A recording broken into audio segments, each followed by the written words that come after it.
Ata da 53ª Sessão Ordinária do ano de 2012 do Tribunal de Contas do Estado de Alagoas. Aos 25 dias do mês de setembro do ano de 2012, o plenário das sessões do Tribunal de Contas do Estado de Alagoas, sob a presidência do excelentíssimo senhor presidente conselheiro Luiz Eustáquio Toledo, reuniram-se os senhores conselheiros: conselheira Rosa Maria Ribeiro de Albuquerque, conselheira Maria Cleide Costa Bezerra, conselheiro Anselmo Roberto de Almeida Brito, conselheiro substituto Sérgio Ricardo Maciel, conselheiro substituto Alberto Pires Alves de Abreu. O Ministério Público de Contas esteve presente, representado pelo procurador-chefe Ricardo Schneider. O excelentíssimo senhor presidente declarou em nome de Deus aberta a presente sessão, determinando a leitura da ata da sessão anterior, que foi aprovada. O excelentíssimo senhor presidente facultou a palavra. Para a ordem do dia foram julgados e discutidos os seguintes processos.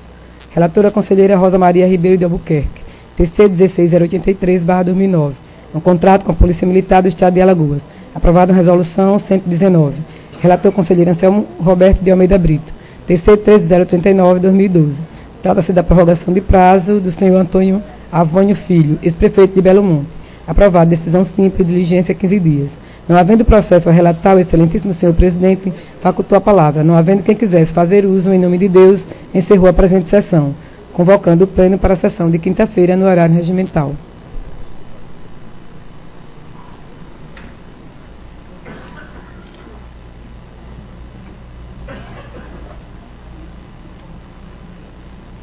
Em discussão a ata.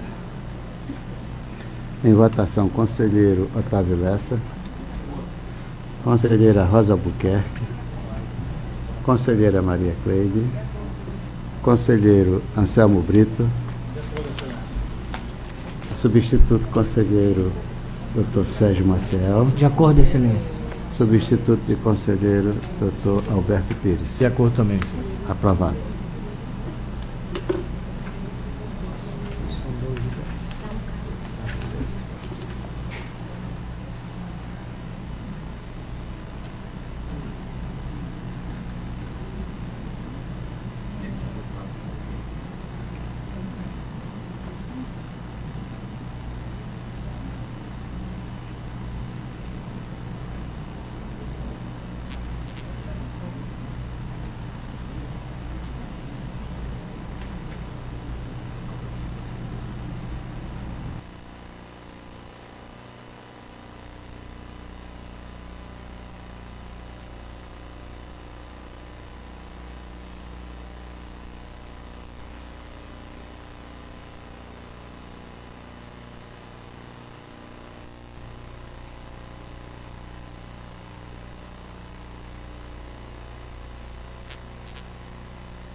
Pela ordem, para relatar o conselheiro Otávio Lessa.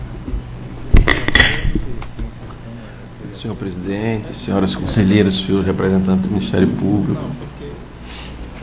Tem em mãos o processo TC 14.255/2003, versus o convênio de cooperação mútua celebrado entre o Estado de Alagoas e a Secretaria de Estado de Infraestrutura do município de Maceió, com interveniência da Secretaria de Construção de Infraestrutura da Superintendência Municipal de Obras, SOMURV. Objeto de recuperação da malha viária. O convênio foi assinado em 4 de julho de 2002. O valor do convênio, R$ 3 milhões. Considerando que a sessão de contratos e convênio desta Corte de Contas procedeu devido às informações posteriormente encaminhou ao Ministério Público Especial, que oficia junto desta Corte, o qual emitiu o parecer número 00857/2012, nas folhas 15 e 16 dos atos, que opinaram pela regularidade da contratação. Considero finalmente meu voto pela anotação do referido contrato.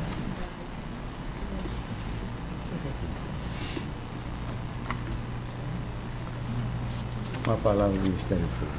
O Ministério Público se manifestou nos autos, parecer 857/2012, da Terceira Procuradoria de Contas, pela regularidade, parecer ratificado nesta oportunidade.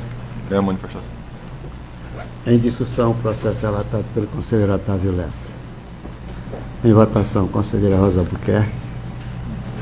Acompanho o relator. Conselheira Maria Cleide. Com o relator. Conselheiro Anselmo Brito. Com relator, excelência. Auditor substituto, conselheiro Sérgio Maciel. Com relator, senhor presidente. Auditor substituto e conselheiro Alberto Pires. Também acompanho o relator. Aprovado. Obrigado.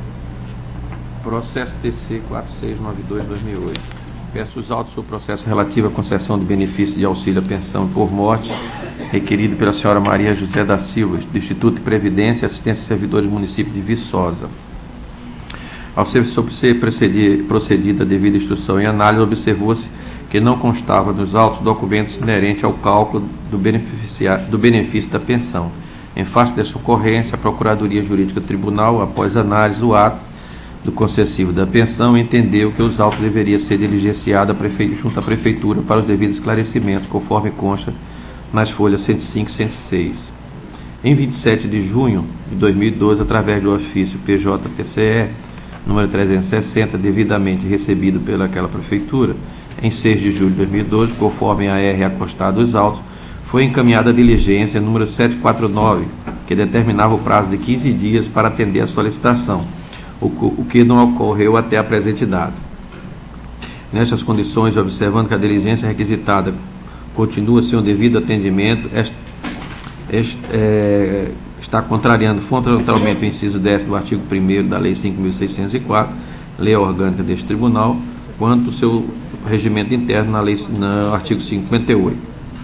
Decide o Tribunal de Contas a aplicação da multa equivalente a 50 UPFAL ao senhor gestor Flauberto Torres Filho, equivalente a R$ 863,50. B. Pela concessão do prazo de 5 dias a contar da data da notificação via R, para que o gestor preste devido esclarecimento justificativo de não atendimento da diligência e remeta os documentos requisitados de acordo com o prescrito no inciso 1º do artigo 58 do regimento interno. C.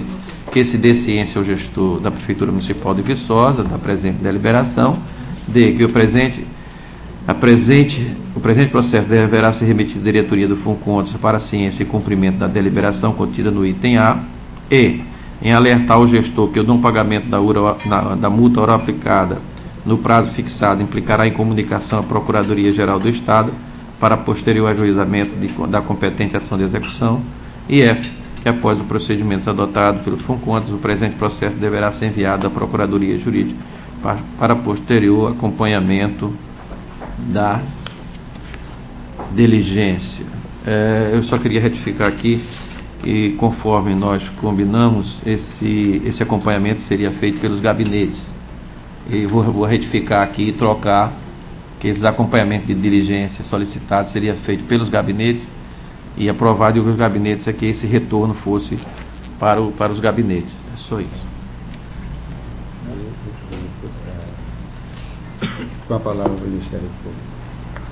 Neste processo foi aberto prazo para o gestor cumprir diligência, não foi cumprida. O senhor relator manifesta-se pela aplicação de multa. O Ministério Público de Contas também, nesse sentido, aquece com as razões do senhor relator, manifestando-se no mesmo sentido, ao parecer.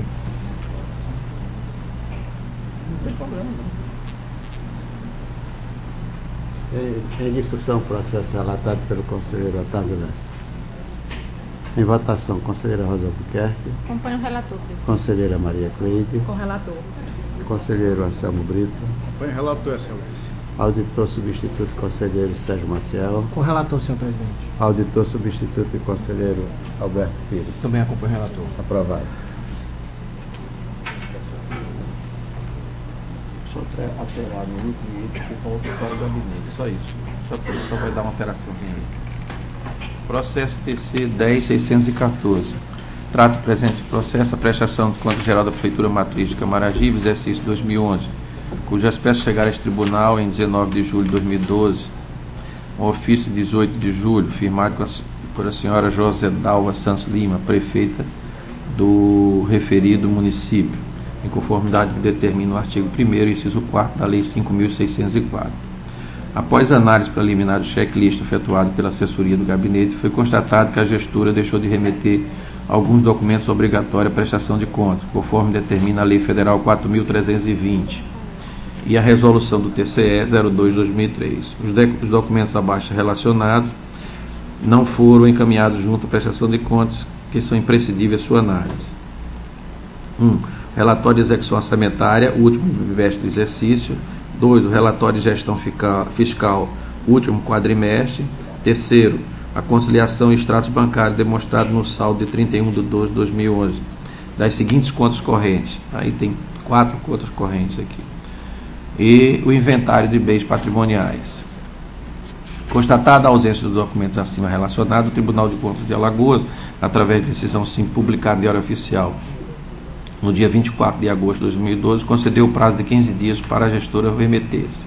Considerando que até a presente data não houve nenhuma manifestação da interessada resta provado com a gestora do município de Matriz de Camaragibe, descumpriu as normas vigentes. Então, pleno do Tribunal de Estado de Alagoas, no uso de suas atribuições constitucionais legais, estão pela aplicação de uma multa equivalente a 150 UPFAs, R$ 2.590, pela concessão do prazo de 5 dias a contar da parte da data da recebimento do AR para a gestora, para a sua defesa e o encaminhamento do documento solicitado, e pela ciência gestora do inciso mencionado da presente deliberação, alertando que o não pagamento da multa ora aplicada no prazo fixado implicará em comunicação à Procuradoria-Geral do Estado para ajuizamento da competente ação de execução. D. Pela remessa dos autos à diretoria do Funcontas para ciência e cumprimento da deliberação do item A. E. Pelo retorno dos autos ao gabinete do relator para as devidas providências. E F. Para que esta deliberação tenha eficácia pública. A palavra, Ministério. O Ministério Público de Contas não se manifestou nos autos, mas trata-se de descumprimento de diligência com relação a várias solicitações, dentre as quais relatório da execução orçamentária, fiscal, Banco do Brasil, em que o conselheiro sugere a aplicação de multa. O Ministério Público de Contas apenas questionaria a Vossa Excelência se houve oportunidade anterior, já foi concedido em 24 de agosto, favoravelmente nos termos da proposta do seu relator. É a manifestação. Em discussão, o processo relatado pelo conselheiro Otávio Lessa. Em votação, conselheira Rosa Albuquerque. Acompanho o relator, presidente. Conselheira Maria Cleide. Com o relator. Conselheiro Anselmo Brito. Relator, excelência. Conselheiro substituto Sérgio Maciel. Com o relator, excelência. Conselheiro substituto Alberto Pires. Queria fazer só uma pequena observação. Penso que seria de bom tom que também nós colocássemos, não especificamente nesse caso eu volto com o relator na integralidade, mas também a ciência Câmara Municipal, que é a titular do controle externo, para ela estar a par de que o gestor não está cumprindo com as suas obrigações também junto ao tribunal. Mas eu volto integralmente com o relator nesse momento. Aprovado por unanimidade. E aceito a sugestão e colocarei aí para que seja também encaminhada o coisa. Aceita. Sugestão. Boa. Aceita pelo relator para encaminhar. Só gostaria que fosse feitas essas sugestões na hora da discussão. Já na votação, não mais. Mas neste caso, Já que Vossa Excelência aceitou aí, que eu não tinha assinado, mas será atendido a Vossa Excelência.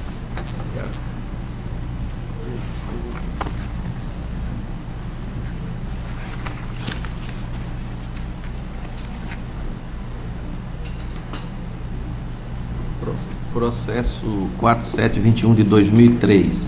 Trata-se da prestação de conta geral e o relatório de inspeção em loco de natureza ordinária realizada nos documentos de receita e despesa da Prefeitura de Piranha, exercício 2002. Gestão da época do Sr. Inácio Loyola Damasceno Freitas.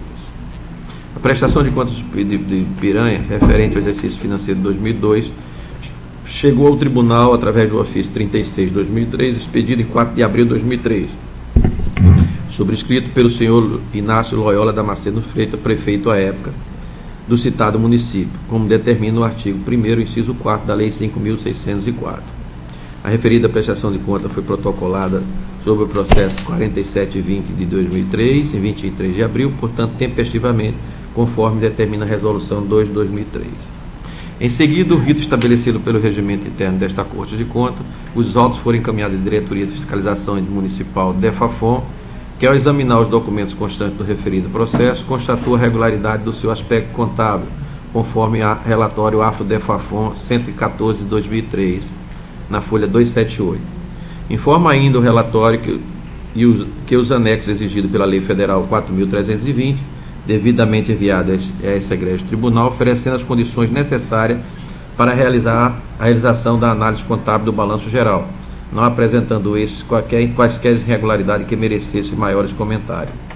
No tocante ao crédito orçamentário da Lei Municipal 19/2001, de dezembro de 2001, estimou a receita do exercício financeiro de 2002 em R$ 19.233.877, ao tempo que fixou a despesa importante igual montante, ficando ainda o Poder Executivo autorizado a abrir crédito adicional até o limite de 40% das despesas fixadas nesta lei. Foram abertos créditos adicionais, devidamente autorizados, de R$ 7.364.104, utilizando apenas 38,30% do valor autorizado, orçando também com cobertura de recursos de anulação de dotação de igual valor. Totalizou as despesas autorizadas em 2002, após alterações dos créditos adicionais, um montante de R$ 19.233.877, conforme quadro demonstrativo. Foi constatado regularidade na abertura de utilização da cobertura de crédito adicionais do exercício. Constatou-se também uma menor receita na ordem de R$ 2.936.766, assim como uma menor despesa, o valor de R$ 5.437.211, conforme é possível demonstrar, também quadro demonstrativo abaixo. Quanto à execução orçamentária, constatou-se um superávit orçamentário numa ordem de R$ 2.550.445, conforme demonstrado o quadro abaixo.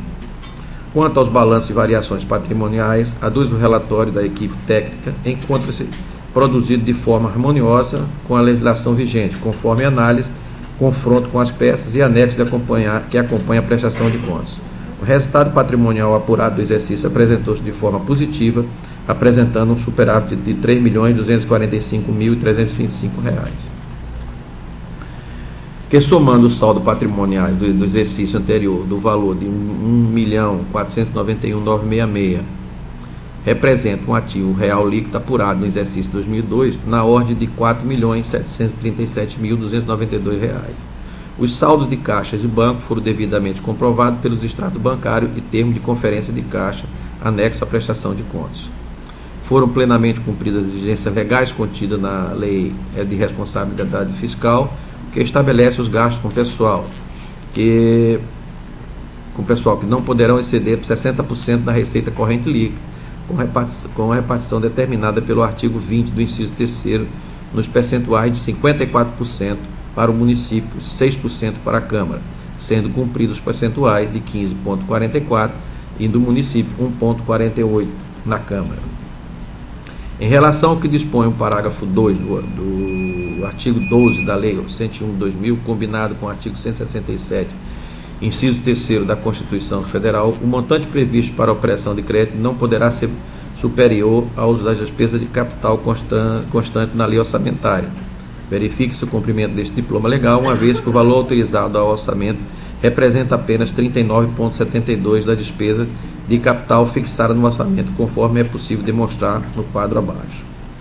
No tocante ao artigo 77 do ato das disposições constitucionais transitórias das receitas, que trata o artigo 156, 158, inciso 1º e 159 da Constituição Federal, as ações de serviço público de saúde, e assim sendo, o município de Piranhas cumpriu o que determina o diploma legal, aplicando no exercício financeiro 2002 o percentual de 15,59%.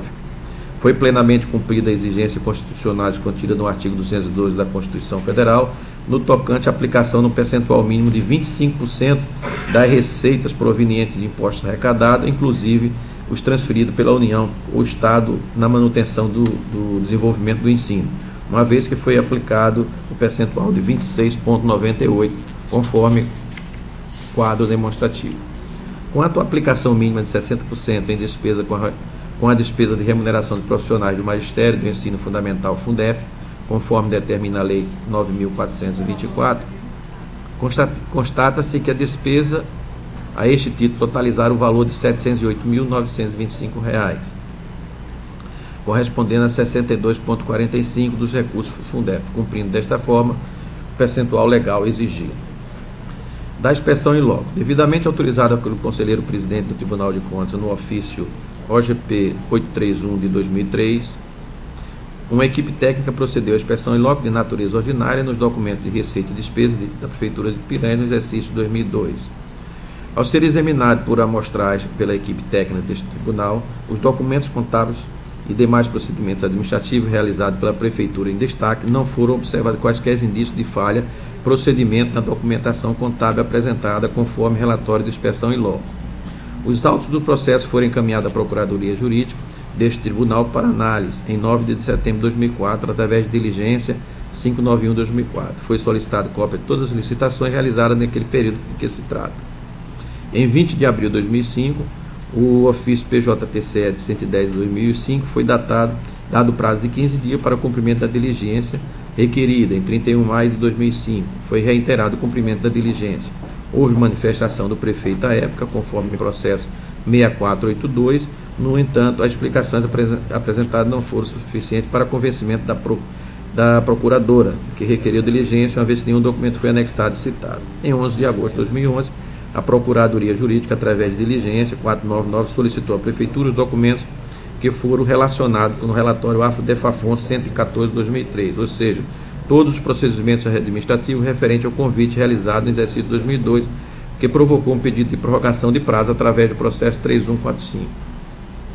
Em 13 de julho, foi protocolizada a defesa justificativa deste momento, apresentado pela atual prefeita da forma seguinte: vem por intermédio deste atenção à diligência em epígrafe informar que resta a impossibilidade da apresentação da documentação solicitada, visto que a mesma, juntamente com diversos outros documentos relativos ao período compreendido nos anos 99 a 2006, foi destruído quando atingido pelas águas de chuva torrencial que caiu sobre o município na madrugada entre 13 e 14, danificando a estrutura do prédio da Secretaria Municipal de Finanças do gabinete do prefeito. Fato este público notório, tudo conforme devidamente apurado pela Comissão Especial de Avaliação de Danos, criado por intermédio da Portaria 31 de 2011. Na defesa justificativa apresentada pela atual gestora, foram anexadas fotos dos locais atingidos para provar que os setores da Secretaria Municipal de Finanças foram realmente atingidos, destruídos pela chuva. Após a análise justificativa apresentada pela atual prefeito, o município de Piranhas, a Procuradoria Jurídica desta Corte de Contas emitiu o parecer 1325, opinando pelo acolhimento da defesa apresentada, senão, vejamos, em face do exposto, embora se verifique na conclusão do relatório Afro-Defafon 114 de 2003, que no aspecto técnico e contábil não há irregularidade com a despesa processadas, encontra-se formalizada de forma regular, que não houve comprometimento com a arrecadação pública, finalizando que a gestão do senhor Inácio Damasceno Freitas ocorreu dentro da normalidade. Esta Procuradoria opina pelo não acolhimento administrativo. Por outro lado, cumpre-se aduzir que, em consonância com o artigo 158 do seu parágrafo 1 do regimento deste precatório poderá a relatoria de pronto fazer o seu juízo de valor. Considerando que foi concedido o direito à ampla defesa e ao contraditório através da diligência 591/2004, solicitado pela Procuradoria Jurídica deste Tribunal em 9 de setembro de 2004. Considerando que o prefeito, à época, através do processo 6482, respondeu à diligência alegando o seguinte: não foi realizado nenhum procedimento licitatório nas modalidades de tomada de preço, concorrência pública ou concurso, razão pela qual não encaminhamos esta Corte de Contas para avaliar a análise. Considerando que os técnicos que procederam à inspeção in loco, em suas considerações finais e conclusão, opinaram no sentido que os processos licitatórios, em sua totalidade, se encontram formalizado e instruído na folha 108 dos autos, considerando que não foi verificada nenhuma irregularidade em relação aos procedimentos contábeis adotados pela administração no período sob exame, considerando que foram plenamente cumpridas as exigências constitucionais contidas no artigo 12 da Constituição Federal, no tocante à aplicação do percentual mínimo de 25% da receita proveniente de imposto arrecadado, inclusive transferido pela União e pelo Estado na manutenção e desenvolvimento do ensino, uma vez que foi aplicado 26,98%, considerando no tocante o disposto do artigo 77, o ato das disposições constitucionais transitórias, que determina a aplicação de pelo menos 10,20%. Na época, a receita foram aplicado 15,59%. Considerando que houve, por parte do município, cumprimento do que estabelece a Lei 9.424, no seu artigo 7, na aplicação de 72,45% na remuneração dos profissionais do magistério. Considerando ainda que foram plenamente cumpridas as exigências legais contidas no artigo 19, inciso 3º, da Lei de Responsabilidade Fiscal, sendo cumpridos percentuais de 15,44% no município e 1,48% na Câmara. Considerando finalmente que, à luz do laudo técnico da auditoria que procedeu à inspeção in loco e examinou as peças contábeis constantes do processo examinado, entendemos que a prestação de conta do município de Piranha, exercício financeiro 2002, gestão do senhor Inácio Loyola Damasceno Freitas, reúne condições de aprovação por parte da Egrégia Câmara Municipal, que poderá, querendo proceder, outras verificações que se julgar necessário. É o parecer, presidente. Com a palavra do Ministério Público. Senhor relator, eu ouvi atentamente a manifestação de Vossa Excelência. Me ocorreu uma dúvida. Essas chuvas alegadas como defesa, elas ocorreram quando? Tem as fotos aqui, foi... Eu também fiquei abismado porque era no sertãozão, né? Aí eu fiquei... É porque é comum a gente ver por aqui, perto, essa alegação, né? Mas essa eu pedi, por isso que foi... Ela botou até aqui tem até um laudo do setor de meteorologia, nos dias que foram e tiveram corrido as folhas. Deixa eu ver. É do ano 2003, deve ter sido nessa Entre 13 e 14 de março de 2011. As chuvas? Caiu no município, quando atingido pelas águas na chuva torrencial que caiu sobre esse município na madrugada 13 e 14 de março de 2011. E a inspeção relativa ao ano 2003? E aí... 2002. E a chuva ocorreu em 2011. E o documento não foi enviado até hoje ao tribunal. Foi feita as diligências, e não tinha sido cumprida até essa data. É porque, veja, tratando-se de documentação solicitada pela Procuradoria, eu acredito que o gestor poderia ter encaminhado tais documentos anteriormente às chuvas, né? Se a chuva tivesse ocorrido naquele período, tudo bem, mas realmente sem ter acesso aos autos, porque o Ministério Público nesse processo, é bom frisar, não teve vista do processo, estou manifestando apenas nesse momento com base nos apontamentos feitos por Vossa Excelência, mas apenas eu gostaria de registrar que causa estranheza que tais chuvas ocorreram em março deste ano e trata-se de documentos relativos a 2002, ou seja, nós temos 10 anos, 9 anos, e que tais documentos, em tese, poderiam ter sido encaminhados anteriormente pela Corte. Então, eu acredito que, no mínimo, poderia, se a justificativa houvesse com relação ao não envio anterior, mas, como se trata desse fato, acho que, no mínimo, seria cabível a censura de multa caso fosse documento relativo ao calendário, né? Também tem que ser verificado isso. Eu faço esse registro com relação a essa documentação, da possibilidade, caso o relator que tem acesso aos autos e dele conhece mais profundamente que o membro do Ministério Público, de se verificar se não é o caso de aplicação de multa, caso seja a documentação exigida pelo calendário desta Corte, tendo em vista que o fato, né, indicado como restritivo ou impeditivo do envio ocorreu quase 10 anos posteriormente. Com relação aos demais aspectos, o Ministério Público baseia-se unicamente nas manifestações de Vossa Excelência, não havendo motivo para discordar do parecer, caso vencida essa questão ora suscitada no tocante à penalidade pelo não envio de documentação. É a manifestação. A manifestação, só para eu fechar o raciocínio dele, veja só, na primeira manifestação, inclusive, o prefeito à época informou na primeira diligência que não tinha havido nenhuma tomada de preço, nenhuma foi pedido aleatoriamente. Ou seja, sem você ter, na verdade, a comprovação de que foi feito, ou seja, foi publicado alguma concorrência pública, alguma coisa, e não foi encaminhado. Então o prefeito informou que não teve naquela época esse tipo de licitação. Aí demorou, foi feita a diligência. Agora, veja e eu concordo com Vossa Excelência, o seguinte, veja por que criam, demora tanto tempo e a gente cria um barato.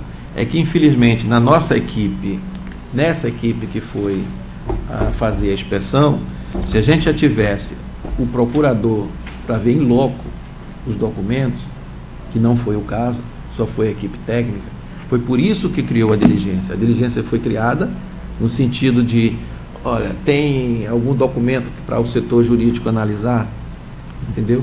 Ou seja, por isso que é importante e sempre tenho colocado nas oportunidades, é que toda a equipe tem que sair pelo menos com um procurador. Porque ele lá, ele já estava, se tivesse o procurador em 2004, ele tinha visto todos os documentos, ou se não tinha o documento, ele já tinha sido feito. Tá? No meu entendimento, tirando vamos dizer assim, os atrasos normais, que aí é por isso dessa proposta de que os gabinetes façam realmente o controle das diligências para você ficar eficiente, porque tem diligência que fica, você vê o tempo, tem quantos anos para fazer uma diligência e não sabia. O que fica estranho é porque deu a entender que desde 2002, aqui em 2002 não houve nenhuma licitação na municipalidade, né? E um município a gente e não ter havido nenhuma licitação nesse período é no mínimo, o que está nos autos. No estranho. E aí depois mas o que foi visto pela auditoria, que aí sim, tendo a licitação, a equipe técnica que teve lá, ela teve a oportunidade de constatar o que tinha lá.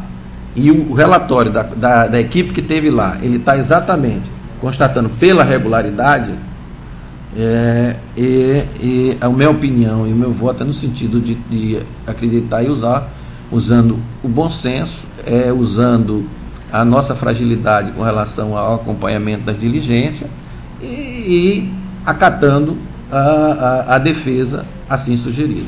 Mas esse é o meu voto e ele fica à disposição aí de... O nosso questionamento ele surge porque ainda que não tenha havido licitação e de repente, né, talvez o município tenha optado por outros métodos, mas a dispensa, né, o ato de dispensa, salvo engano, também teria que ter sido encaminhado para o tribunal. Pelo menos a comprovação dessas despesas e segundo o calendário teria que ter ocorrido logo após 30 dias, né, naquele período.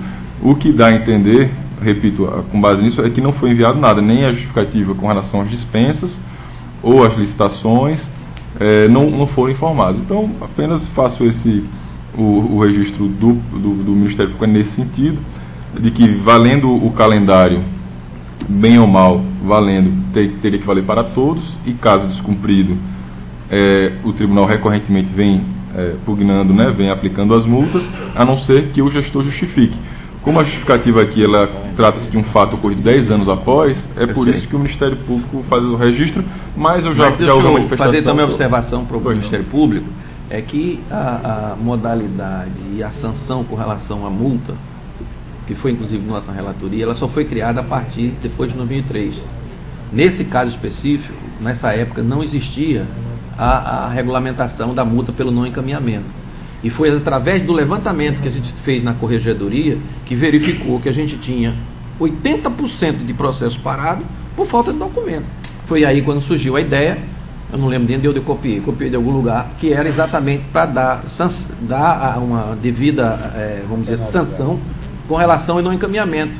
Tanto é que se você vê 2004 com relação, ela passou, por exemplo, se te mandavam 20%, que eu acho que era o coisa, no 2004 ele passou para quase 100%, 90% no encaminhamento na data correta.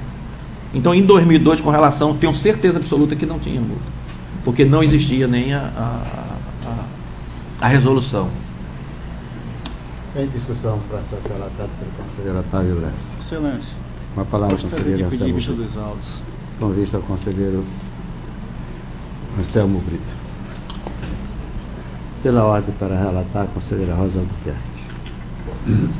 Senhor presidente, senhora conselheira, senhores conselheiros, senhor representante do Ministério Público Especial junto a esta corte.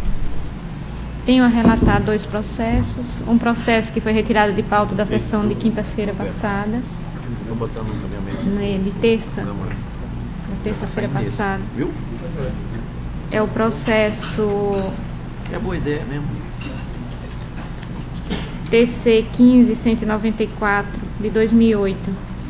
Trata o presente processo acerca de contrato celebrado entre o Estado de Alagoas, por intermédio da Polícia Militar do Estado de Alagoas, APM, e a empresa AL Frutas Limitada, EPP, cujo objeto reside na aquisição de ração concentrada para equinos e feno de capim para atender às necessidades da Polícia Militar de Alagoas, em conformidade com as descrições contidas no termo de referência que instruiu o processo administrativo número 1206-2132-2008, conforme cláusula primeira. O valor pactuado foi de R$ 130.410, cujos recursos financeiros correrão à conta da dotação orçamentária discriminada na cláusula 6ª e seu prazo de vigência até 31 de dezembro de 2008. Registra-se ainda que o procedimento administrativo adotado para a presente contratação se deu na modalidade de dispensa de licitação, uma vez que incidiu a norma do artigo 24, inciso 4 da Lei 8666 de 93. Encaminhados autos à douta Procuradoria Jurídica e ao Ministério Público de Contas junto a esta Corte, através dos pareceres números 1511/2009 e 1763/2011, terceira PCEP, respectivamente, opinaram favoravelmente pela regularidade do referido contrato, consoante informam as folhas 106 e 110 dos autos. Por fim, válido destacar que no contrato em apreço estão presentes as demais cláusulas exigidas à espécie, bem como em seu aspecto formal, não foram detectadas nenhuma irregularidade.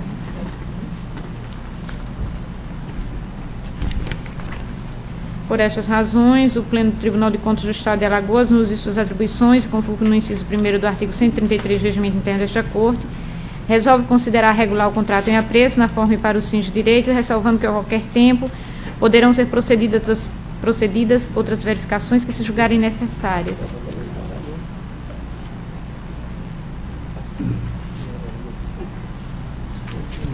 Com a palavra o Ministério Público. Trata-se do processo 15.194/2008. Houve parecer exarado nos autos, parecer 1763/2011, favorável. Nesta oportunidade reiterada. É a manifestação. Em discussão, processo relatado pela conselheira Rosa Albuquerque. Em votação, conselheira Maria Cleide. Com a relatora. Conselheiro Anselmo Brito. Relator, excelência. Conselheiro Otávio Lessa. Relator. Substituto conselheiro Sérgio Maciel. Com a relatora. Substituto conselheiro Alberto. Também com a relatora. Aprovado. Processo TC 04534 de 2005. Trata o presente processo sobre o contrato número 04/2005 e seus aditivos, celebrado 04534/2005 e seus aditivos, celebrado entre a Companhia de Saneamento de Alagoas, Casal, e a empresa Amorim Limitada, objetivando a locação de 3 veículos tipo van, motor 1.6, cilindradas, 1.600 cilindradas, a gasolina ou a gás, sem ar-condicionado, na cor branca, ano de fabricação 2004, conforme discriminação na cláusula 1ª do contrato. O valor pactuado no contrato foi na ordem de R$ 76.680, cujas despesas decorrentes da presente avença estão discriminadas no parágrafo 2º da cláusula 2ª e seu prazo de vigência totalizando em 12 meses a contar da assinatura do contrato. No contrato em apreço foram firmados 5 termos aditivos, sendo o primeiro e segundo termos aditivos disciplinando apenas quanto à prorrogação do prazo de vigência por mais 12 meses.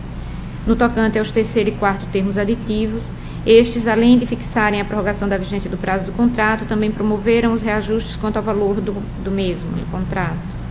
Quanto ao quinto termo aditivo, além de prorrogar o prazo do contrato e reajustar o valor pactuado, consignou que os veículos deveriam ser substituídos por outros com as mesmas características, 0 km, no prazo máximo estipulado no parágrafo 1º da cláusula 1ª.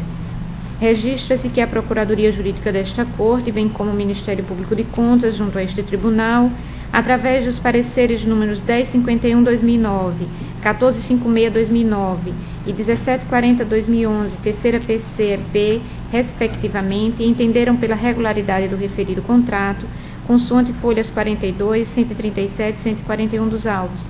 Ademais, válido destacar que o procedimento administrativo adotado para a presente contratação se deu na modalidade convite, uma vez que incidiu a norma do artigo 23, inciso 2º, a linha A da Lei 8666 de 93.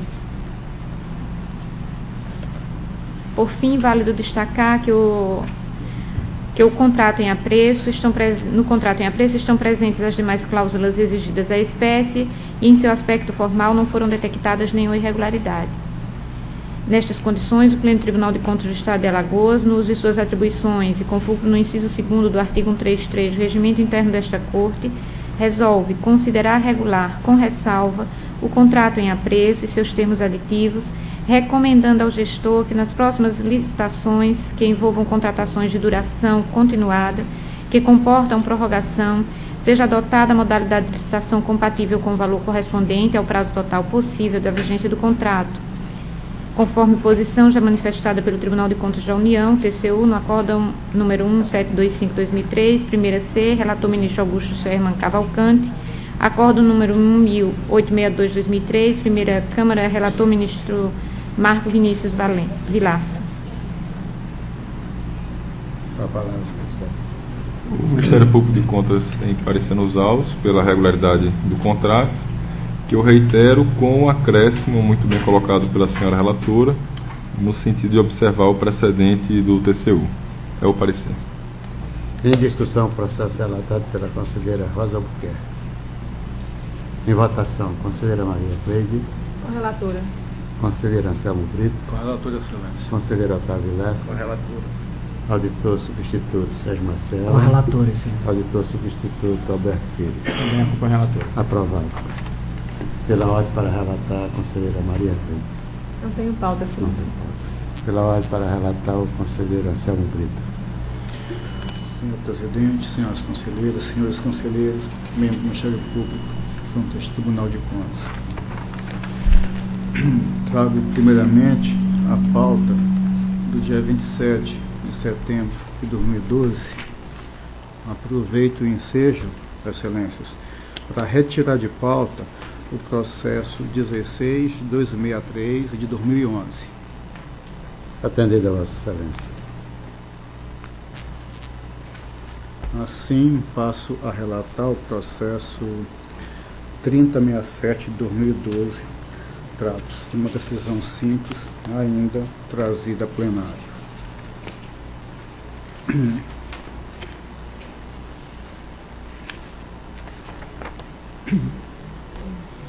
Oito dos autos sobre o Decreto Legislativo número 9 de 2012, tratado de 9 de fevereiro de 2012, referente à aprovação pela Câmara Municipal de Porto de Pedra das contas do senhor Edinaldo Almeida Costa, ex-prefeito do município de Porto, de Pedras, no exercício financeiro de 2002. Acatando, parecer prévio favorável à aprovação deliberado pelo Pleno do Tribunal desta Casa em 5 de agosto de 2008, no bojo do processo 4608 de 2003. Considerando que, em obediência aos fins previstos na Constituição, a cópia do parecer prévio acima citado for enviada à Câmara Municipal em 13 de agosto de 2008, conforme o artigo 159 do Regimento de Justiça da Lei. Considerando que, no decurso do tempo, sem que houvesse qualquer manifestação por parte daquela Casa Legislativa Municipal, este relator solicitou à presidência desta Corte de Contas que oficiasse a Câmara Municipal de Porto de Pedras pedindo informações sobre a aprovação ou rejeição das contas do chefe do Poder Executivo Municipal do exercício financeiro de 2002. Considerando que a Câmara Municipal de Porto de Pedras devia deliberar sobre as contas supracitadas no ofício da titularidade do controle externo que lhe é peculiar, apenas em 9 de fevereiro de 2012, infringindo o disposto no artigo 160 do Regimento Interno desta Casa. Diante dessas constatações, seria o Pleno encaminhar cópia do presente ao Ministério Público de Contas para as medidas que lhes são afetas na forma disposta do artigo 57 do nosso regimento.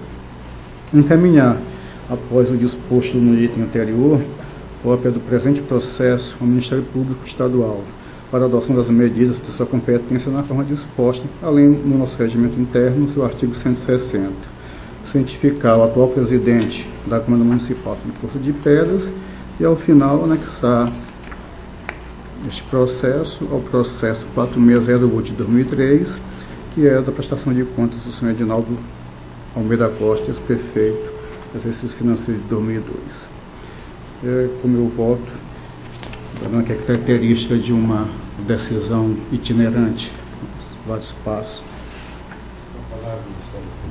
Senhor relator, nesse processo é a manifestação do Poder Legislativo Municipal com relação às contas do prefeito relativas a 2003, não é isso? Exatamente. E foram aprovadas as contas e o Legislativo apenas está dando ciência a esta casa. É porque, na verdade, não tinha chegado nenhuma informação a este tribunal. Então, eu, como relator, resolvi perguntar da aprovação ou não. Só depois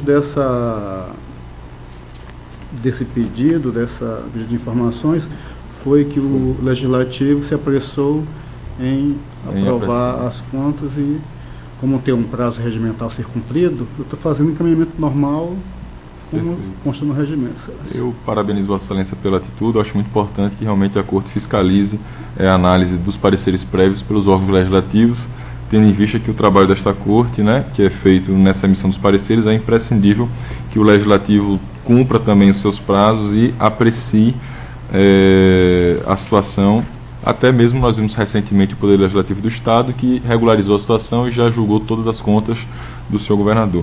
O Ministério Público manifesta-se favoravelmente nos termos da proposta do relator. É o parecer. Em discussão, o processo relatado pelo conselheiro Anselmo Brito. A palavra. Não, na verdade não é nem sobre o processo, mas eu acho que quero pegar o gancho com relação à solicitação e com isso agilizou o processo de aprovação ou não pela Câmara Municipal, que a gente deliberasse um pleno. Eu sei que até já tem ou no regimento ou na lei a obrigatoriedade da Câmara julgar e até de informar o tribunal. Já tem. O problema é que a gente não está dando nenhuma, vamos dizer assim, acompanhamento. Não estamos fazendo um acompanhamento e, no caso do não julgamento, que a gente faça o que a legislação diz, ou aplicação de multa, ou alguma coisa nesse sentido. Então, era importante que já que isso existe, mas na prática não vem funcionando, presidente, sugerir, no momento, não sei que seria sei lá, alguma coisa para todos os jurisdicionados, informando a necessidade deles informarem após a aprovação ou não do parecer prévio, e a gente fazer um tipo de acompanhamento.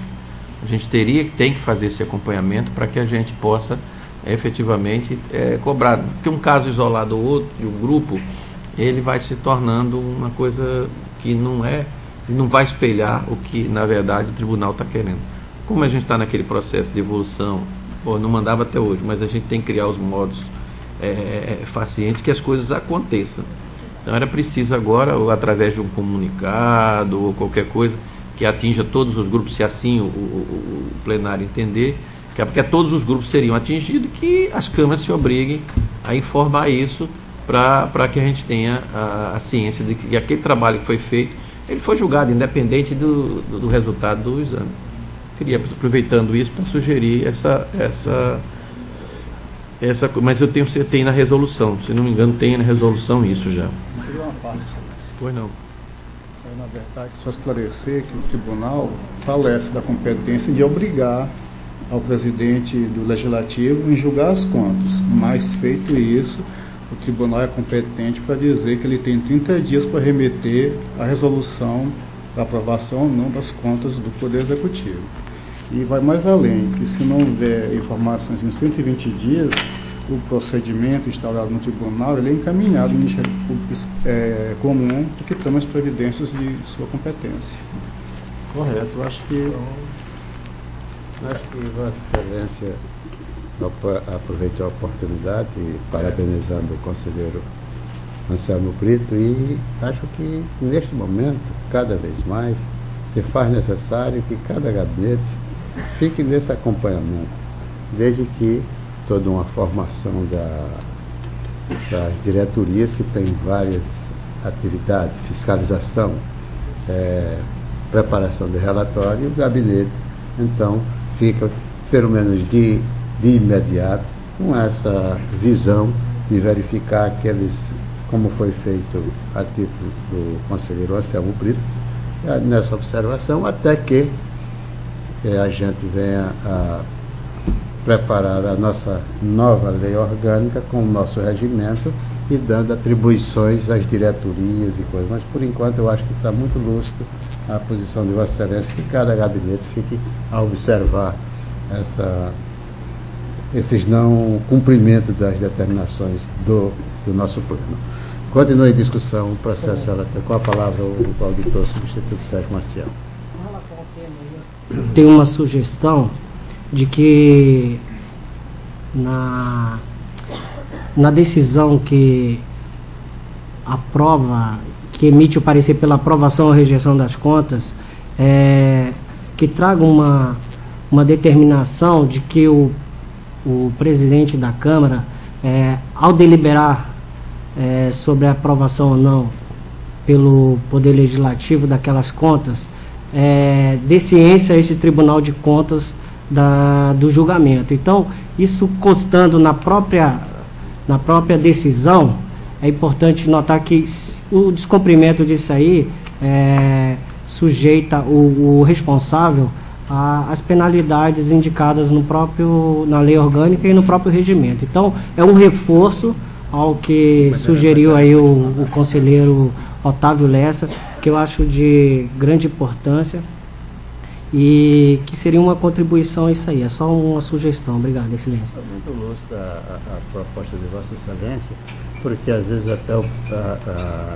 presidente, os que fazem a Câmara, não têm ciência disso aí. Foi muito lúcido a de Vossa Excelência, mas esperado agora por diante. Anteriormente, como não era feito, com esse lembrete, que fica cada gabinete a ver, muito embora que eu lembro que alguns municípios, não posso dizer quantos, que eu não tenho em lembrança, eles comunicavam ao Tribunal de Contas. Depois começou, então, a não encaminhar. Com a palavra, conselheiro Otávio Lessa. Eu acho que a ideia, pegando também a ideia do Sérgio, acho que a gente mata o problema com dois itens na própria resolução final, quando a gente encaminhar o parecer prévio, quando tem no artigo 160, diz assim: concluído o julgamento das contas do exercício, o presidente da Câmara Municipal enviará ao tribunal, no prazo de 30 dias, cópia autenticada da resolução votada, promulgada e publicada, bem como das atas de sessões, do pronunciamento da Câmara, se tiver verificado, com a relação nominal dos vereadores presentes e o resultado numérico da votação. Parágrafo único. Não havendo manifestação da Câmara no prazo de 120 dias após receber o parecer prévio comprovado por aviso de recebimento, o Tribunal de Contas encaminhará o processo ao Ministério Público Estadual para adoção das medidas legais cabíveis. Eu acho que, aproveitando a sugestão, eu concordo, que eu acho que a gente, se todos os gabinetes utilizar no final esse artigo, dando essa conotação embaixo, que dizendo exatamente o que está aqui, conforme a obrigação do presidente da Câmara de cumprir esses artigos, eu acho que a gente já anda. Então, a minha sugestão, eu acompanho, se for para voltar, e eu acho que é bom, porque aí estabelece todo mundo a mesma coisa, se todo mundo entender desta forma, que todos os gabinetes utilizando isso aqui, a gente teria unificação daquilo, ou outra sugestão que seja cabível. A palavra, conselheiro. Conselheiro Otávio, qual o artigo que Vossa Excelência... 160. Da lei orgânica? Do regimento. Do regimento interno, 160. Acho que excelente. Eu acho que todos os gabinetes acredito que vão acatar e acrescentar, mas como já disse anteriormente, será feito da agora por diante, Sim. colocando isso aí. Os anteriores fica aí a cargo dos gabinetes, já ver aqueles que não foram encaminhados e cobrar.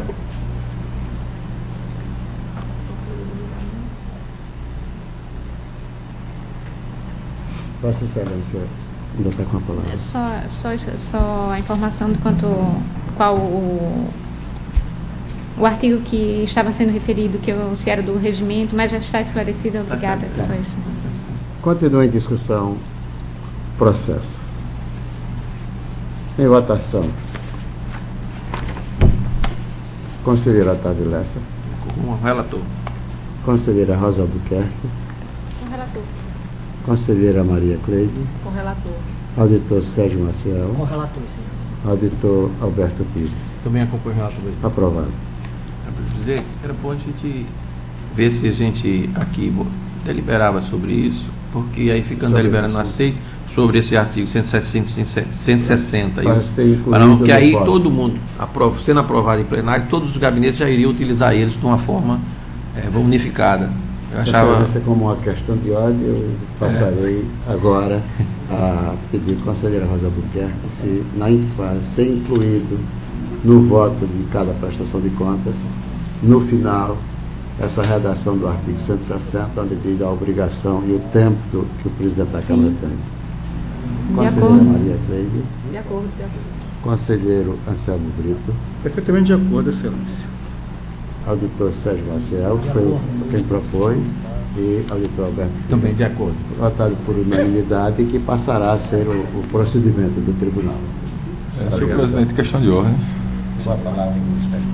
Apenas com relação a essas deliberações feitas pelo colegiado, já foi feita uma deliberação na sessão passada, retrasada, com relação à reunião dos contratos para serem julgados, proposta por Vossa Excelência, dos contratos para serem julgados na prestação de contas, processos anteriores, deliberou-se com relação a essa questão. Hoje nós estamos deliberando, Vossas Excelências, com relação ao cumprimento do artigo 160. Apenas o Ministério Público manifesta-se nessa oportunidade sobre a imperiosidade dessas deliberações serem consolidadas em algum ato, seja uma instrução, seja uma resolução, e não apenas constadas em ata. Por que eu digo isso?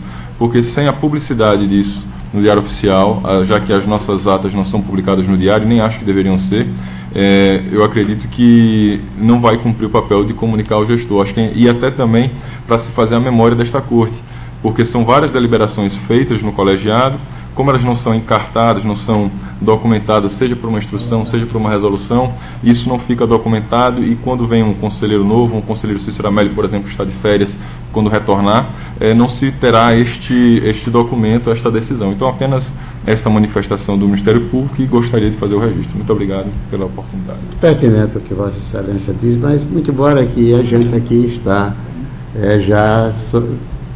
acrescentando o que já existe por escrito no regimento interno. A gente só está levando como um modus faciendi da agora por diante, que já deveria ser feita desde quando foi elaborado o regimento. Não se trata de uma novidade, e sim de um comportamento de que cada um, por solicitação do conselheiro Otávio Lessa, que fosse deliberado, mas acredito que mesmo sem a deliberação, todos os demais iriam acatar isso, porque já é um cumprimento. Mas Vossa Excelência esteja sempre à vontade, a opinião de Vossa Excelência sempre é válida para o nosso engrandecimento do nosso tribunal. Excelência, eu queria fazer uma pergunta. Eu realmente estava com isso aqui na mente, eu ia até sugerir, porque apesar de existir no regimento interno a questão do modus faciendi do procedimento, não foi definido agora, que cada gabinete faria este controle, inclusive dos antigos. Mas trago a Vossa Excelência uma situação vivida por mim, como o mais novo aqui no tribunal, fazendo processos, encaminhando os processos. Quando surge alguma representação, alguma denúncia que envolve vários anos, eu desconheci o procedimento do tribunal, que é aquele que for o último relator, ele pega a relatoria dos processos mais novos quanto dos mais antigos. E isso foi uma deliberação do Pleno, mas que eu, até hoje, não soube identificar de quando foi, em qual sessão. Então, só pela praxe, eu sei da existência dessa situação, mas acredito que, eu acho que numa reunião administrativa seria o mais ideal nós verificarmos que tipo de ato nossas deliberações do pleno, poderia até ser esse nome, deliberação, número tal, para que realmente a gente crie a jurisprudência da nossa casa. Vossa Excelência, nesse sentido, tem toda a razão, diferentemente desse agora, apenas é um comportamental. O que Vossa Excelência está levantando é que não existe no nosso regimento. Sim. Não existe. E não sei, não estou lembrado, nem se participei disso aí, nem se foi em plenário, ou se foi lá. Eu acredito que a gente corrige isso na nossa elaboração do nosso novo regimento. Mas se fizer urgência, a gente fará isso através de alguma resolução, se for Vossa Excelência. Foi muito pertinente o que Vossa Excelência levantou. Mas então decidiremos se deverá ser de imediato por resolução ou se aguarda um regimento que também não deve demorar. Perfeito. Fica Vossa Excelência, depois vai a gente discutir sobre esse assunto. Vossa Excelência tem algum processo? Tem um processo. Tenho agora relatar a pauta do dia 2 de outubro, pauta de hoje. Também aproveitando o ensejo, para adiar, eu não estou tirando de pauta, eu vou adiar o processo 3813 de 2011 para a próxima sessão. Atendida a Vossa Excelência.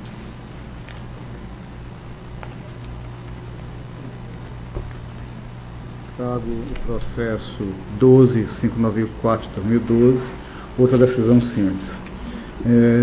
Aqui é um pedido de prorrogação de prazo, feito pelo senhor Marco Antônio de Araújo Firman, gestor da Secretaria de Estado de Infraestrutura, considerando decisão simples desta Corte nos autos do processo 8528 de 2010, que concedeu 15 dias para que o responsável se manifestasse, considerando que o pedido feito neste processo deve entrar tempestivamente nesse tribunal, considerando ainda que a nossa lei orgânica e o nosso regimento interno é silente quanto a esse aspecto da possibilidade de concessão de prorrogação de prazo para a prestação de defesa, e ainda o tempo transcorrido desde a decisão simples proferida por este colegiado, que até encontrar a decisão simples, proferida por este colegiado, vislumbra-se ser razoável a prorrogação do prazo inicialmente pleiteado. Dessa forma, o Tribunal deferiu o pleito, concedendo mais 15 dias, na forma de que trata o nosso regimento interno, na questão da tramitação institucional processual, no seu artigo 57, quanto aos prazos que não esse próprio que regula a situação trazida no artigo 106 e seguintes, e a questão do julgamento de fiscalização no artigo 133, seu parágrafo único. Em resumo, concedendo o prazo por mais 15 dias. Com a palavra do Ministério Público. O Ministério Público não tem nada contrário a esse entendimento de abrir prazo ao gestor, apenas registrar que no entendimento do Ministério Público esses meros atos de abertura de vista, prazo para a defesa do gestor poderiam ser feitos monocraticamente.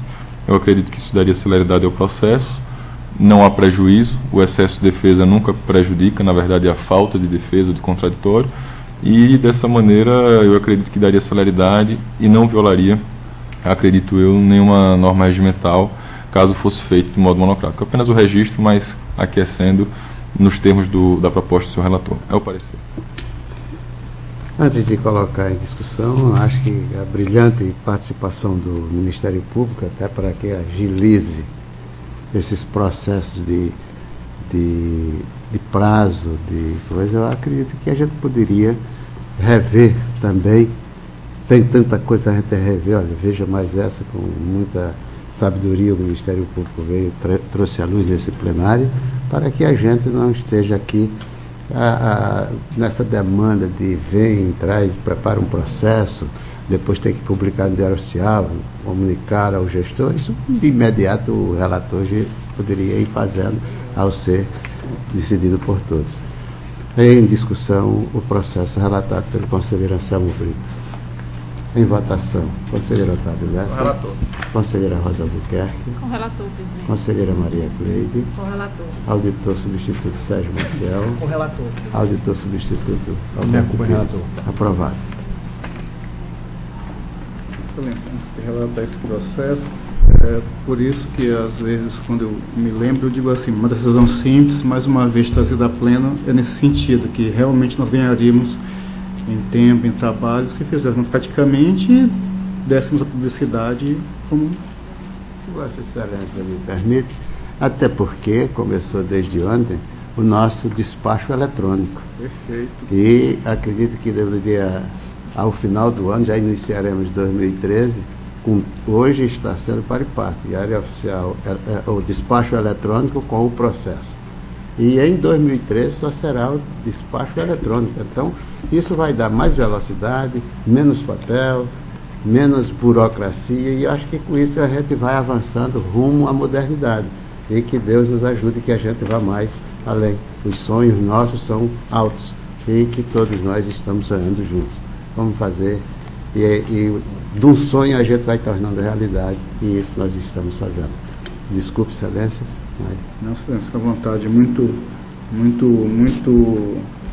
boa a sua intervenção no sentido da natural celeridade e informatização desta Corte de Contas. Realmente muito importante.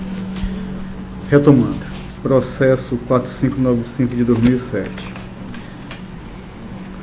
O presente processo trata do relatório de inspeção ordinária da FAFOI 20 de 2007, desculpa, referente à auditoria na Secretaria Executiva de Ciência e Tecnologia, identificando falha no período de janeiro a agosto do exercício financeiro de 2006, que estou à época do senhor Pedro Nelson Bonfim Gomes Ribeiro. A douta Procuradoria Jurídica do Tribunal de Contas do Estado de Alagoas, na forma do parecer 15 de 2012, da Lavra Procuradora Maria Salete Toledo Correia, opinou pela aprovação com ressalva da observância da resolução número 2 de 2005. Entretanto, evidenciou a restrição no item 5.5 do relatório AFFAFON 20 de 2007, referente ao serviço de contabilidade, que deixou de observar o disciplinamento contido nesta resolução, ou seja, 2 de 2005, e não condiz com o teor na qual dispõe sobre a apreciação dos contratos dos contabilistas que prestam serviços aos poderes públicos estaduais e municipais.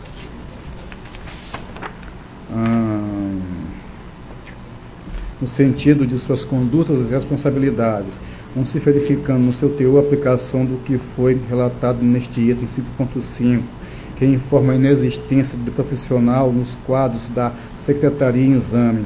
Assim, opina também que, se considerando que a informação infringe a legislação vigente, tem que ser adotado o que preconiza o artigo 182, parágrafo 1º do regimento desta Casa, concedendo prazo de 15 dias para o exercício prévio do direito de ampla defesa e do contraditório. Em atendimento ao postulado constitucional do processo legal nas suas espécies, ampla defesa e contraditório, foi encaminhado através do ofício 184 de 2012 da presidência da diretora e gabinete da presidência desta Casa, cópia, decisão simples, exarada em 13 de março de 2012 desta Casa, juntamente com cópia do relatório AFFAFOI 20 de 2007 ao gestor da época da Secretaria Executiva de Ciência e Tecnologia, concedendo prazo de 15 dias para que apresentasse as suas manifestações. Tendo tomado ciência no dia 28 de março de 2012, conforme demonstra a cópia do AR junto aos autos, apresentou defesa por meio do processo 5489 de 2012, protocolado em 20 de abril de 2012, portanto, extrapolando inclusive o prazo legal dos 15 dias previsto no artigo 53 da Lei Orgânica do Tribunal de Contas do Estado de Alagoas. Em sede de defesa, alega o gestor inicialmente que a nomeação do senhor Virgílio Cavalcante Palmeira para exercer o cargo de diretor administrativo financeiro da Secretaria Executiva de Ciência e Tecnologia, justificando sua nomeação, abre aspas, por ser, abre aspas, um servidor público efetivo, economista e possuir currículo condizente com a função, vez que já ocupou cargo semelhante na Fundação Alagoana de Trabalho e Desenvolvimento de Comunidades, Fundec, e no Instituto de Pesos e Medidas de Maceió, IPEM, MAC, e METO, fecham-se as aspas. Posteriormente, assevera que a inexistência de um contador no quadro efetivo da Secretaria Executiva da Ciência e Tecnologia não pode ser atribuída a ele, por tratar-se de prerrogativa do chefe do Executivo, isto é, o senhor governador. No caso em questão, no que tange a obrigatoriedade de um profissional da área contábil assinar tanto os balanços consolidados quanto os individuais, deve-se observar que tais documentos são necessariamente processados pelo Serviço de Contabilidade por força do disposto no artigo 85 da Lei 4.320 de 64 e da Resolução número 560 de 83 do Conselho Federal de Contabilidade, em seu artigo 3º, nos itens 14 e 15, que dispõe, eu deixo aqui que consta do voto, corroborando seu artigo 4º, qual reza que o contabilista deverá apor sua assinatura, categoria profissional e número de registro do CIC respectivo em todo e qualquer trabalho realizado.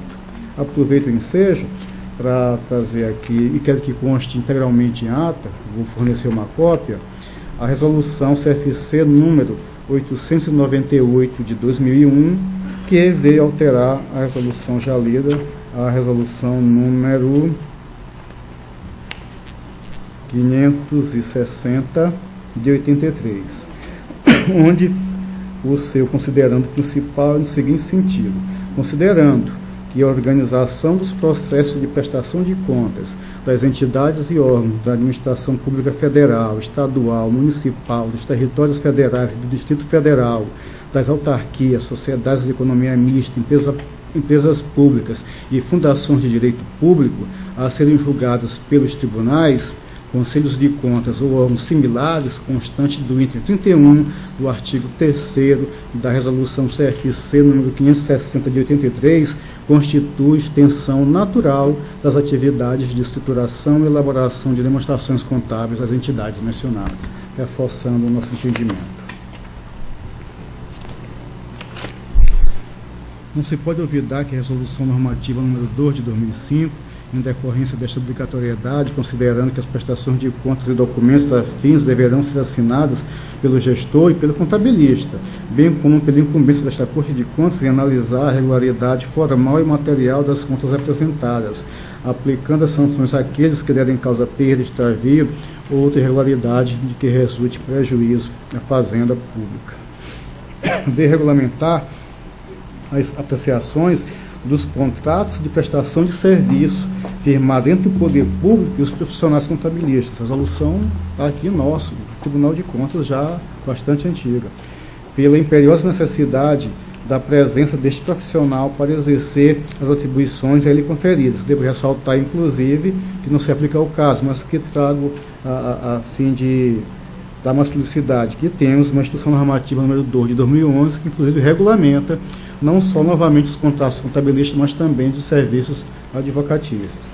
No que diz respeito à alegação de que é de responsabilidade do chefe do Executivo compor a estrutura administrativa do Estado, deve-se levar em consideração o artigo 101, combinado com os artigos 107, parágrafo único, e 114, incisos 1º e 4º, nos quais se vislumbra que o governador de Estado é auxiliado pelos secretários de Estado, aos quais competem exercer a orientação, coordenação e a supervisão dos órgãos e entidades da administração estadual, referendar atos e decretos expedidos pelo governador, assim como praticar atos pertinentes às atribuições que lhe foram otorgadas ou delegadas, dentre elas podendo dispor sobre a organização e funcionamento da administração estadual, no âmbito de sua competência, provendo os cargos públicos necessários na forma da lei.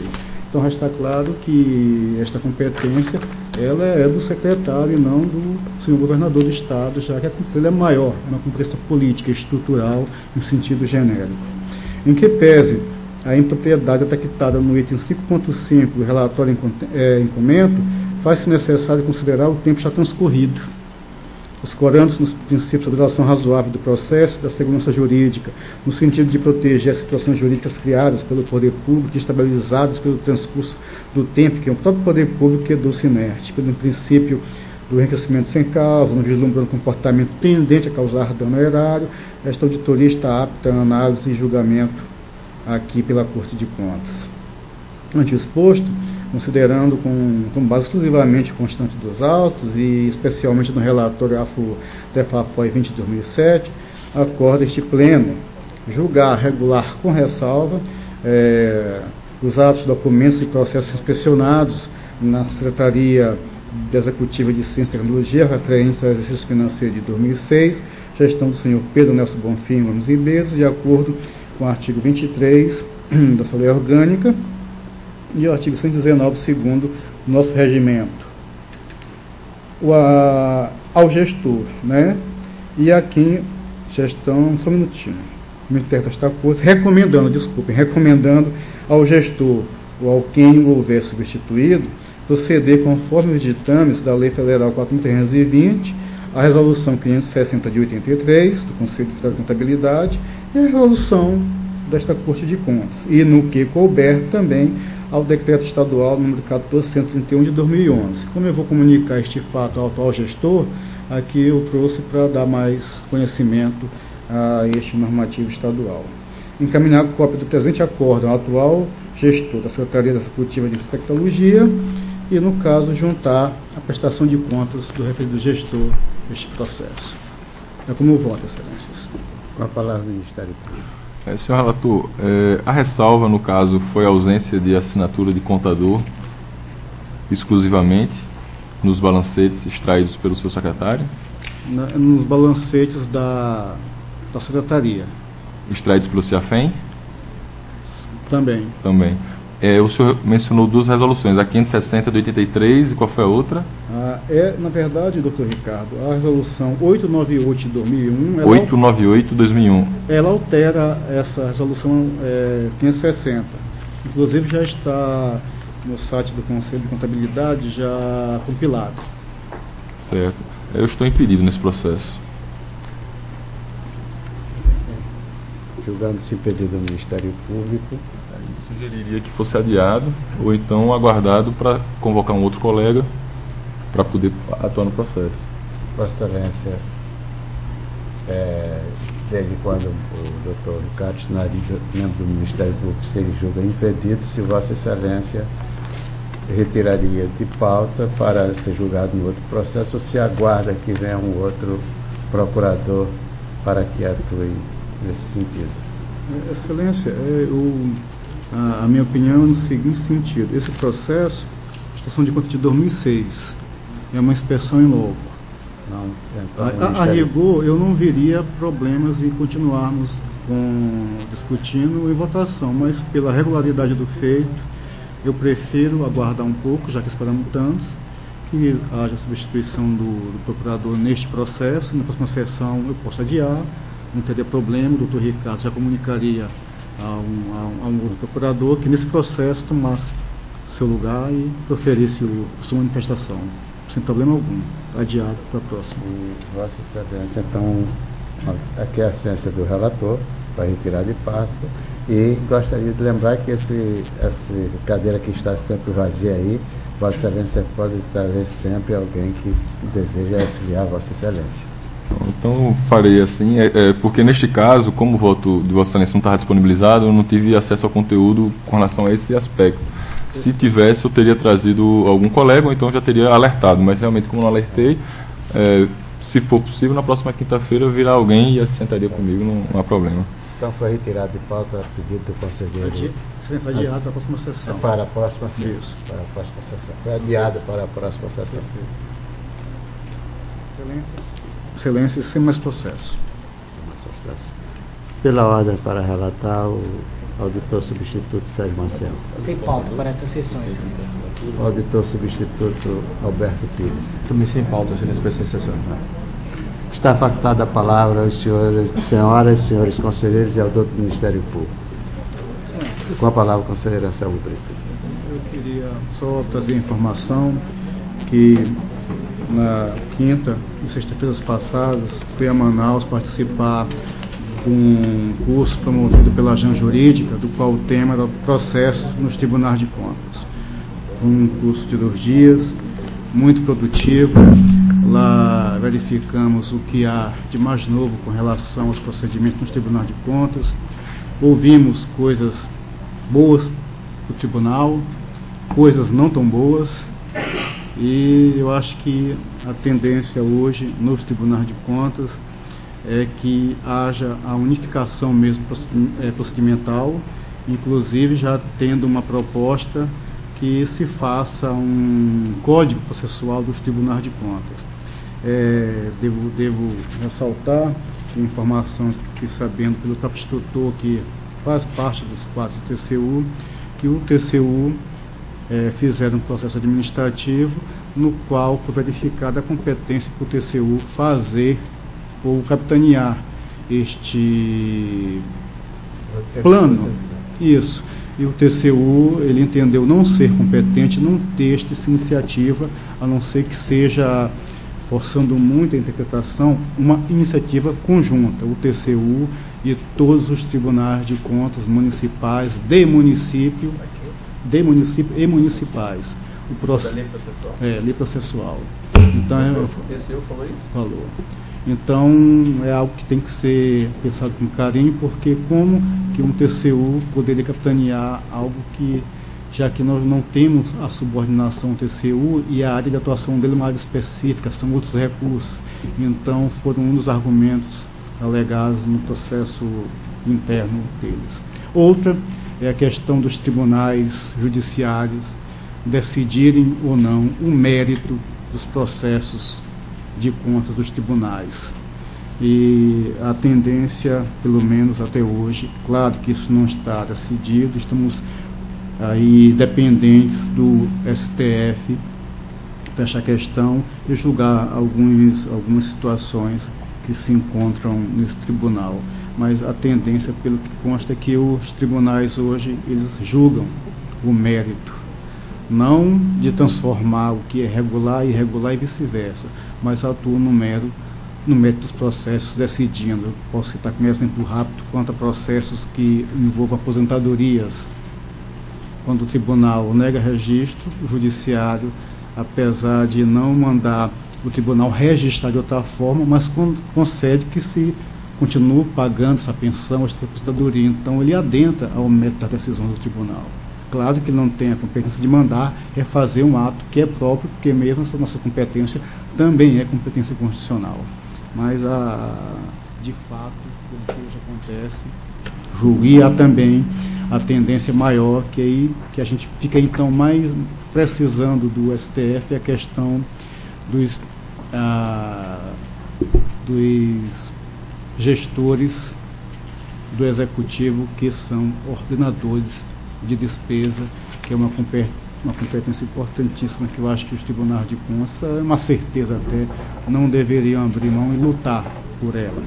Então, a cada dia mais se vê que o judiciário, inclusive com decisões recentes, até do próprio TSE, que o tribunal não teria competência para julgar esses gestores, a fim de até implementá-los ou de colocá-los naquela lista de prováveis inelegíveis. Esta é a tendência, mas é algo que ainda depende de um posicionamento final do próprio STF a respeito, mesmo porque já se manifestou de forma contrária quando da ação de inconstitucionalidade da nossa lei de elegibilidade, essa lei 135. Então é algo que precisa ainda ser definido pelo judiciário, que eu acho que os tribunais deveriam se juntar e fazer força para que não percamos essa, talvez, a mais importante, uma das mais importantes competências das nossas casas de contas. É só, excelência, obrigado. Eu queria falar somente essa colocação com relação à lei processual foi feita por alguém do TCU? Pelo instrutor do curso. Pelo quem? Pelo próprio instrutor do curso. Próprio instrutor. É engraçado. Simplesmente, sem nenhuma resposta plausível, há 1 ano e meio atrás, 2 anos atrás, foi contratado pela Tricom, um escritório jurídico até do Rio Grande do Sul, doutor Juarez Freitas e tal. Elaborou uma lei, passou 1 ano, cara, cuidando dessa lei processual. Essa lei foi paga, inclusive, um valor, não lembro bem, mas sei que foi um valor razoável, né? Foi discutido várias e várias reuniões com relação a essa lei processual com os tribunais, e o último caminho que a gente queria era que o TCU fizesse a parte política, de encaminhar para o Congresso, e para ver, ele estando mais próximo, sendo o Tribunal Federal, ele ser, vamos dizer assim, o elo de ligação. E sem menor explicações, sem dar nenhuma explicação para ninguém, e para a própria Tricom, por isso que está vindo a pauta de novo, simplesmente está guardado na gaveta de algum ministro lá. Na época não aceitou aquilo, não sei se afeta alguma coisa ou não afeta, eu não sei bem. Mas essa lei, existe uma proposta de lei, meu amigo não gosta da palavra, uma boneca de uma lei, uma minuta de uma lei, né? Estudada, cara, mais de um ano, por pessoas que, teoricamente, têm capacidade para elaborar isso. E o TCU botou na gaveta lá e não deu encaminhamento, por exemplo, que deveria dar, e se dentro de trabalhar no Congresso, qual seria? Se tivesse alguma modificação, alguma coisa que fosse feita. Ou, não, vamos acabar com tudo, mas deixasse o Congresso, né, trabalhar em cima da legislação. Mas, infelizmente, não foi. E agora, com a nova presidência da Tricom, está querendo nascer outro menino aí. Estão querendo fazer outro filho da mesma coisa, de uma coisa que já foi feita, foi elaborada e se encontra lá.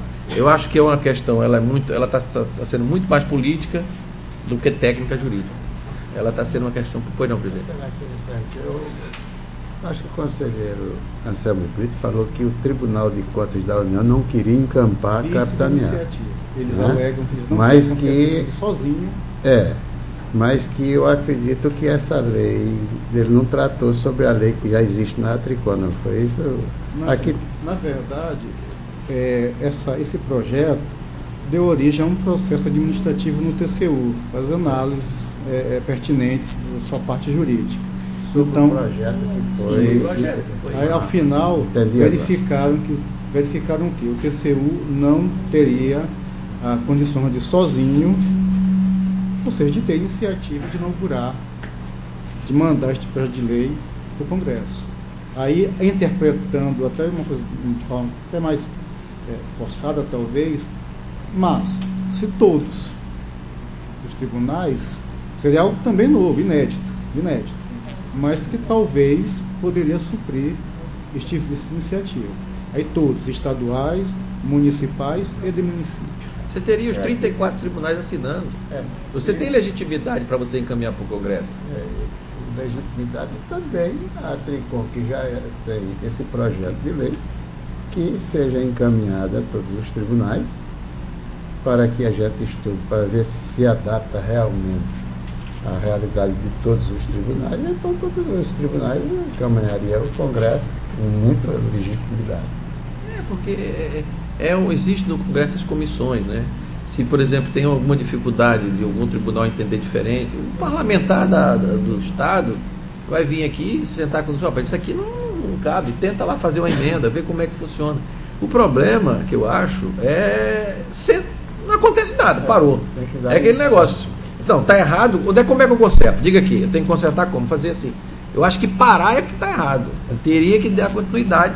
E está sendo feito, que está parado. E aí já estão querendo gastar outro recurso de uma coisa que, se não houver concordância do próprio TCU, que entenda que ele teria que capitanear a história por ser o TCU, e os outros, obviamente, apoiando. Ele não está sozinho. Essa papo de sozinho não existe.